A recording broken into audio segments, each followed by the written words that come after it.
मंत्री भुजबळ यांच्याविषयी आक्षेपार्ह पोस्ट करणारा इसम याला जेरबंद करण्यात आले आहे. नाशिक गुन्हे शाखा युनिट क्रमांक 1 कडून ही कार्यवाही करण्यात आली आहे.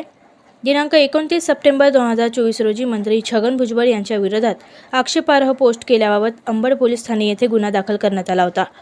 सदरचा गुन्हा त्वरित उघडकीस यावा यासाठी संदीप कर्णिक पोलीस आयुक्त नाशिक शहर यांनी सूचना दिल्या होत्या. त्या अनुषंगाने प्रशांत बच्छाव पोलीस उपायुक्त, संदीप मिटके सहाय्यक पोलीस आयुक्त गुन्हे शाखा यांनी मार्गदर्शन केले होते. वरिष्ठ पोलीस निरीक्षक मधुकर कड यांच्या मार्गदर्शनाखाली सदर गुन्ह्यातील संशयित इसमाची गोपनीय माहिती व तांत्रिक विश्लेषणाद्वारे शोध घेता तो आष्टी जिल्हा बीड भागात असल्याबाबत माहिती मिळाली होती. त्यानुसार गुन्हे शाखा युनिट 1च्या पथकाने आष्टी जिल्हा बीड परिसरात जाऊन तेथे पाहिजे आरोपीचा शोध घेतला असता तो नगर आष्टी रोड येथे मिळून आल्याने त्यास ताब्यात घेऊन त्याचे नाव, गाव